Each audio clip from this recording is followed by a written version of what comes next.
the fallout growing from that interview with Prince Andrew, answering questions for the first time about his friendship with convicted sex offender Jeffrey Epstein. Whispers had already been floating through Windsor Castle long before the public even sensed something huge was coming. The kind of moment that leaves every royal watcher staring at their screen in disbelief. Andrew, a man used to walking through quiet hallways with everything under control, suddenly found himself standing smack in the centre of a humiliation nobody, not even the closest palace staff, saw coming. Eyewitnesses said the energy in the room flipped instantly, like centuries of royal rules cracked in a single heartbeat, and when his reaction slipped through, even hardened insiders struggled to process what they were seeing. So what exactly went down inside Windsor Castle that left people speechless today? This was the day the castle stopped bowing. Andrew Mountbatten Windsor stepped through that ancient stone archway expecting the same rhythm he'd known since childhood, uniforms straightening, heads lowering, and staff addressing him with that title he once thought would never leave him. Your Royal Highness. That ritual was never questioned, not once, because it was the silent reminder of who he was and the power he carried.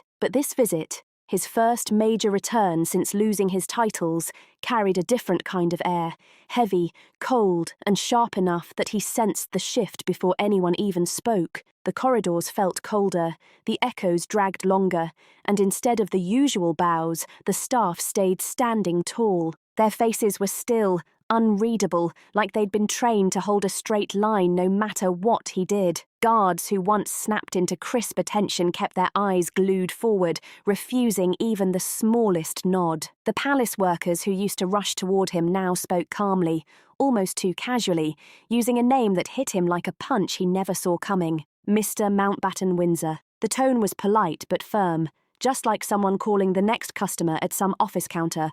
No shine, no special treatment, no space left for his old life to slide back in. And according to Ephraim Hardcastle of the Daily Mail, what happened inside Windsor wasn't just awkward, it was fully intentional. This was a deliberate cultural shift ordered straight from the top. King Charles made it clear the monarchy's future needed structure, and he sent an unspoken but absolute message to everyone. Andrew was not to receive special treatment of any kind. Not through words, not through gestures, not through even the smallest courtesies he once took for granted. The effect hit instantly. Staff who used to step aside now walked past him without a second thought. Voices that used to soften around him stayed flat and neutral, and the same workers who used to panic over the smallest title slip now seemed relieved to drop the old honorific completely. For a man raised in a world where hierarchy controlled every move, every breath, this shift wasn't just humiliating, it was dizzying, but the moment that truly crushed him was realizing this wasn't a temporary mood. This wasn't someone forgetting protocol, this was permanent, this was the new reality shaped directly by the king. It was a decision louder than any press release, a move that had palace staff whispering that Andrew's status had been reset to something he never imagined. Ordinary, but beneath all that calm, something else was stirring inside the castle walls. Because while Charles meant this as a symbolic correction, Andrew's reaction was something no one expected. Witnesses later described a split second, subtle but real, where his composure cracked, just enough to show a flash of shock, frustration, and something deeper he had been trying to keep buried for months. And that's where the twist really starts, because what happened after that tiny break didn't just reveal how far he had fallen, it exposed a consequence the palace never planned for. People inside began whispering whether Andrew's private unraveling might trigger fallout, even the monarchy didn't see coming. What kind of shock could be waiting beyond these castle walls? When privilege stopped knocking, the next hit cut straight into his daily routine. If the cold greetings rattled him, what came next punched right through the bubble he lived in, because it targeted something he never expected to lose: his meals. For years,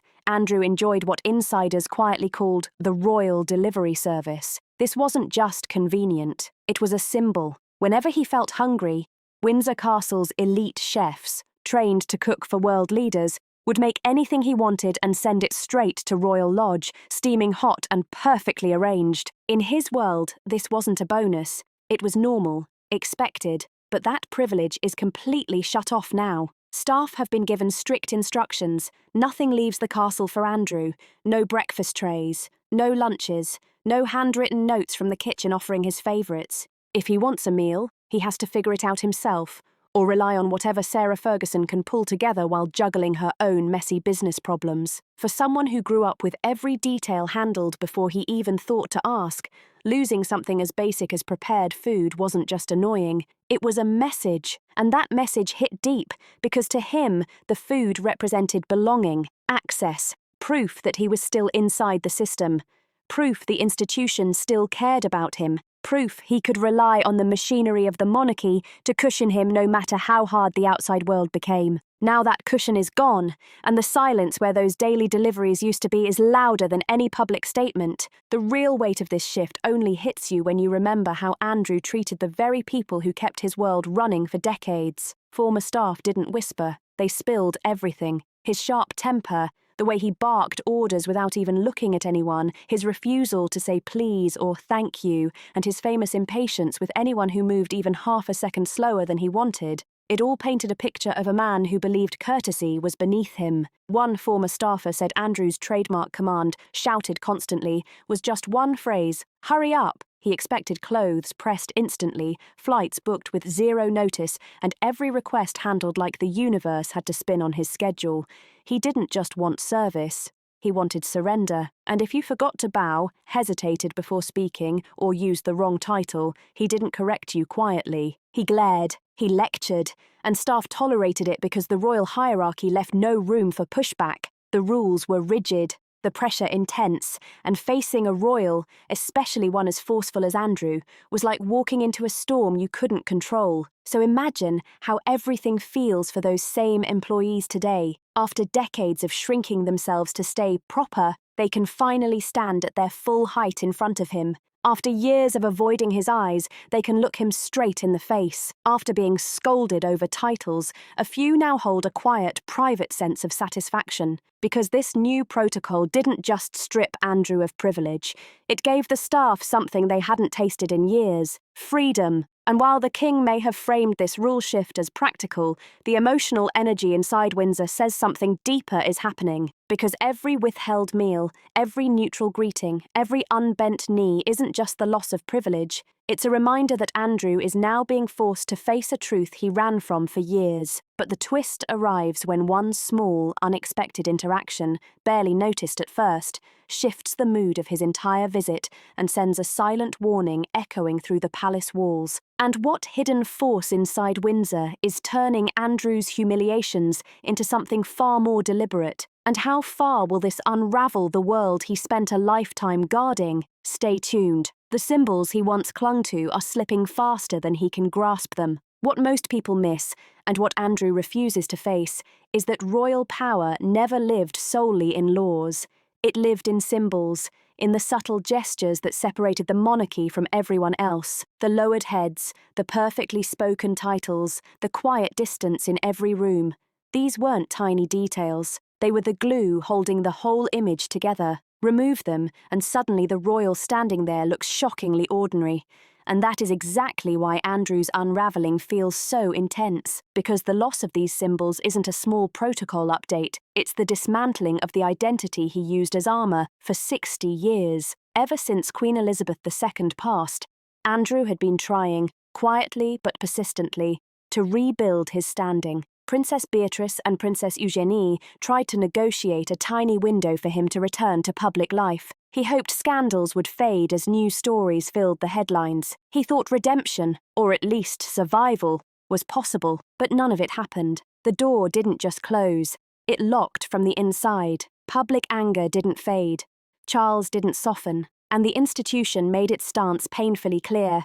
Whatever Andrew once was, he is no longer. Yet he still refuses to accept it. He still walks, talks, and reacts like the crown owes him something. He still insists he did nothing wrong, even while global criticism stays loud.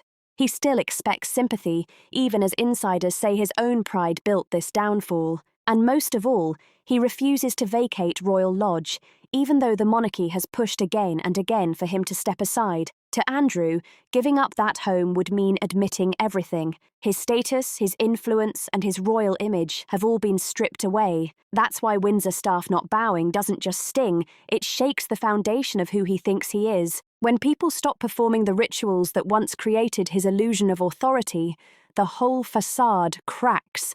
And for the first time in his life, he's forced to face a version of himself he can't manage or control. Inside palace circles, some say this moment marks a shift not only for Andrew, but for the monarchy itself. Whispers inside royal corridors now say Charles has finally found what critics once claimed he lacked: a decisive backbone. And one rumour insiders repeat with confidence is that Charles delivered his firmest stance yet, a clear message that he does not want Andrew or Sarah Ferguson anywhere near the family's Christmas celebrations at Balmoral. It wasn't shouted, it wasn't dramatic, but it landed with the force of final judgment. And this quiet firmness, this new royal boundary, leaves Andrew standing outside the very system he once dominated, trying to understand how the symbols that built his identity slipped through his hands so fast, unaware that a new consequence is already forming, one he never expected. So what shocking consequence now follows Andrew outside Windsor's walls?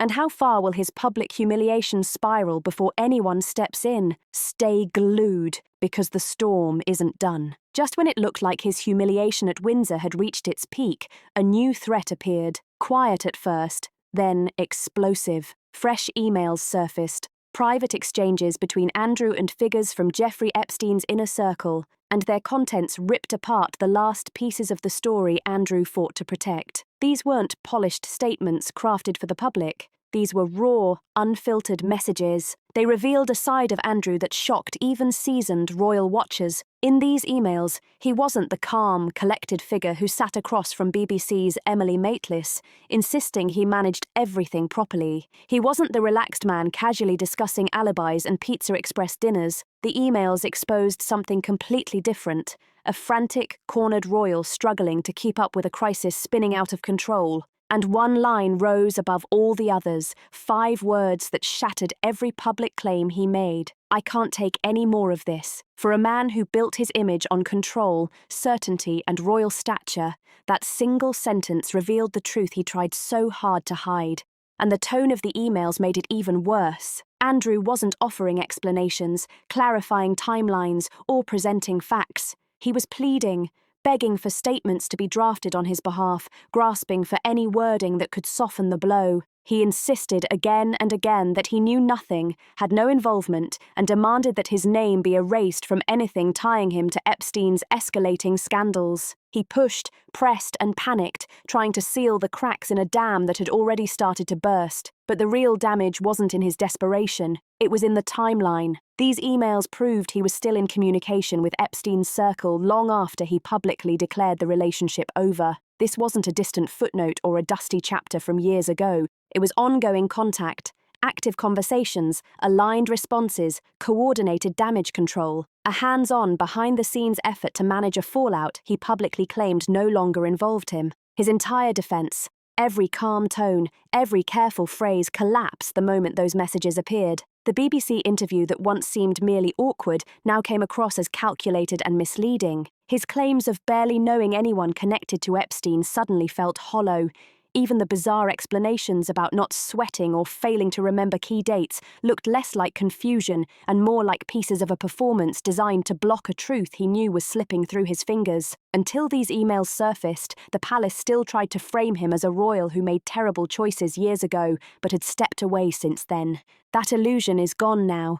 Because these messages didn't depict a man distancing himself, they exposed someone still deeply entangled, still participating, still reaching out to the very people he insisted were in his past. And the emotional tone, shaken, panicked, urgent, says more than any official statement ever could. These emails didn't just show a man facing consequences. They revealed someone who sensed the fall coming, felt the ground shifting beneath him, and scrambled desperately to cling to the last pieces of a world he once commanded. But the most astonishing part is what the palace did next. The decision that turned these emails from a private humiliation into a historic turning point, pushing Andrew into territory he never imagined he would stand in. But what if Andrew's humiliations at Windsor were only the beginning? What hidden truths linger in the emails the palace feared most? Stay with us. The paper trail the monarchy couldn't erase is finally rising to the surface. For years,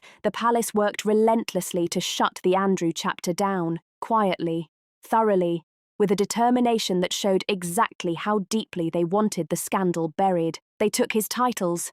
They removed every official role. They erased him from public duties. They pushed him out of the centre of royal life piece by piece until all that remained was a man in a vast house he refused to leave, clinging to an identity that no longer existed. Every lever they could pull, they pulled. Every door they could close, they closed. But there was one thing they could never control: the paper trail, the emails, the messages, the written record, the one thing that doesn't vanish just because a palace wants silence. And now that trail is out. The newly uncovered messages don't just complicate his situation, they blow it open again. They drag the spotlight back to the very questions the monarchy hoped time would bury. With each message revealed, old wounds reopen, doubts resurface, and the questions the palace most feared return with full force. Who knew what? When did they know it? And what else is still hidden in private servers and locked folders? The fear isn't only about what has come out, it's the possibility that more exists.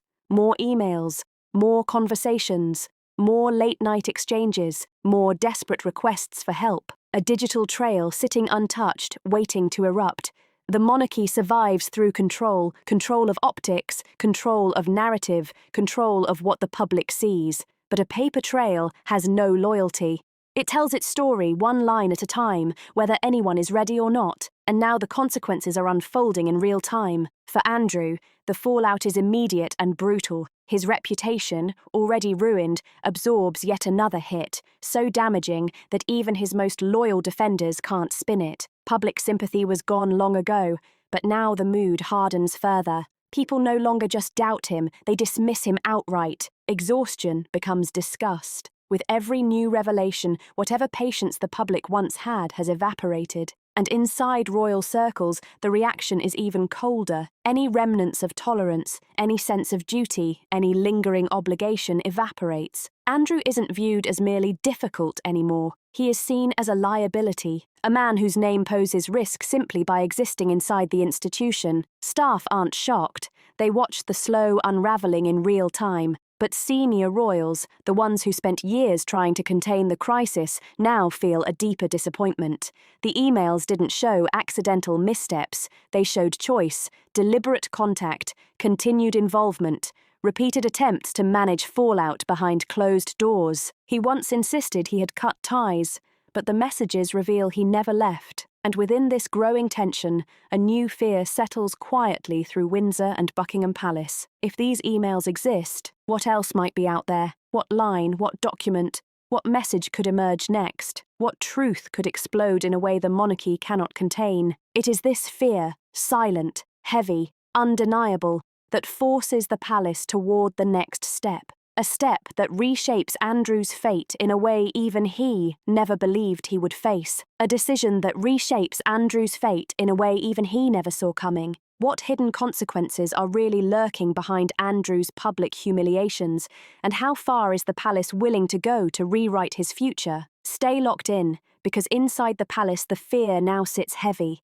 unmistakable, uncomfortable, and impossible to ignore. If these emails manage to leak out, what else is still sitting in some forgotten inbox, some dusty archive, some digital corner nobody has checked in years, just waiting to explode into the public eye? That question is keeping royal officials awake at night, because they understand one cold reality.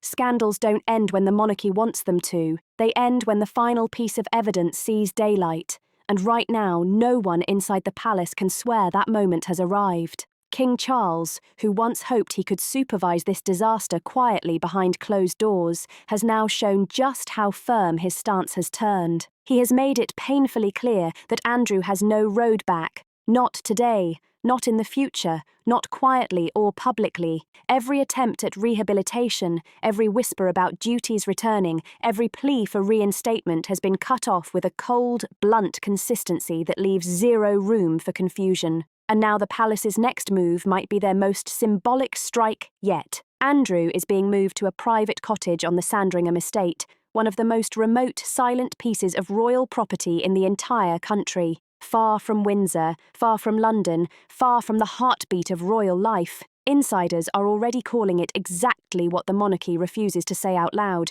internal exile, a zone where Andrew can be managed, monitored if needed, and quietly tucked away from the institution he once represented with so much confidence. And the timing is no accident. The move is expected right after Christmas, after the family gathers, after the public smiles are shown, after the king delivers his yearly message.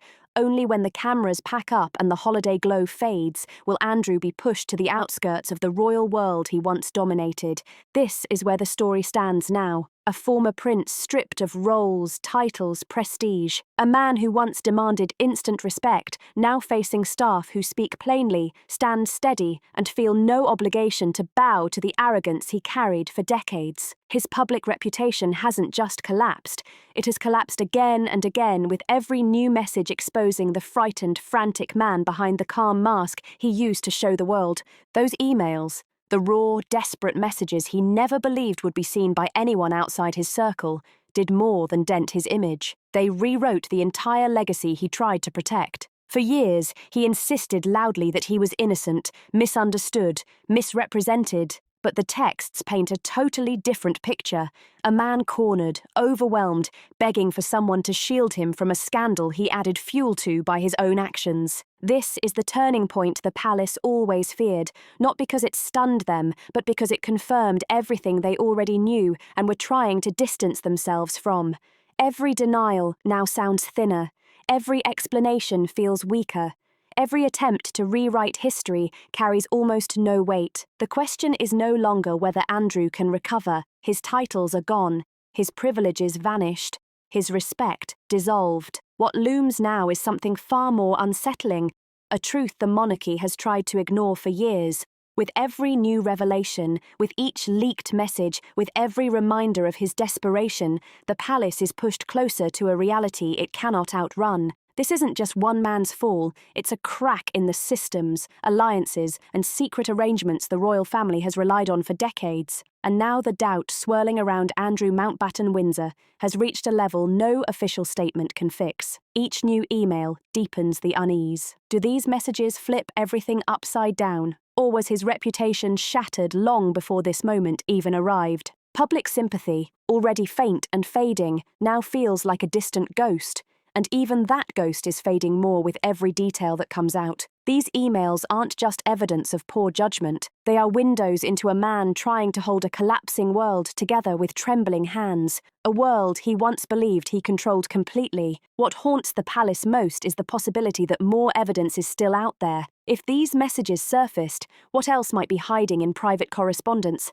Archives, devices, cloud backups untouched by public eyes. The fear isn't only for Andrew, it's for the ripple effect that could follow, reaching far beyond one disgraced royal. Every uncovered line hints at larger secrets, deeper networks, silent agreements, the kind of things the monarchy has worked overtime to bury. And with every new exposure, Andrew loses not just dignity, but the illusion of safety, standing alone in the ruins of the privilege he once thought was indestructible. And at the centre of this unraveling is his connection with Sarah Ferguson, a bond that for decades acted as shelter and strategy, a partnership built on silence and coordinated protection. Together they navigated storms, staged unity, and maintained a fragile front that suggested stability despite the chaos beneath. But now, that shield is cracking wide open. The defences that once kept them insulated from judgment and royal consequences are breaking apart. The emails, combined with the non-stop scrutiny,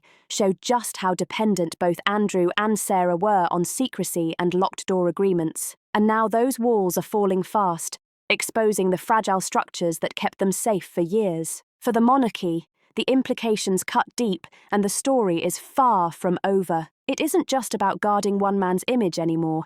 It's about a whole system getting pushed into the spotlight, forced to face questions it's avoided for years. Every new detail turns up the heat on loyalty, oversight, and who actually holds power behind those palace doors. The old strategy of keeping everything polished and controlled suddenly slams into a reality that refuses to stay quiet, and the crash is loud. Now every staff member, every former aide, every memo and forgotten file becomes a loose thread that could unravel the whole setup. And with each thread pulled, it puts not only Andrew's standing at risk, but shakes the public's view of the entire institution. Meanwhile, Andrew stands stuck between two different worlds. The one he used to take charge of without hesitation, and the new one where every move he makes is watched, dissected, and judged. Every comment he gives, every answer he avoids, every forgotten detail, all of it could end up revealing something he never expected to face out loud. These emails don't just bruise his reputation, they crack open the careful illusion he's held onto for so long. And now the real question isn't what's already out, it's what's sitting in the shadows, untouched, waiting for the right moment to rise up and shake the room. Those hidden pieces could flip the whole story on its head, rewriting everything people believed about Andrew Mountbatten Windsor, his decisions, his circle, and the quiet web of protection that shielded him from public eyes for decades. Each new drop of information hits harder, stretching the boundaries of scandal and dragging heavy royal consequences right behind it. Every reveal pushes his legacy further into territory no one saw coming. So what do you think? How deep does Andrew's fall really go? And could Windsor's humiliations be just the beginning? We'd like to hear your thoughts in the comments. Don't forget to like, share, and subscribe.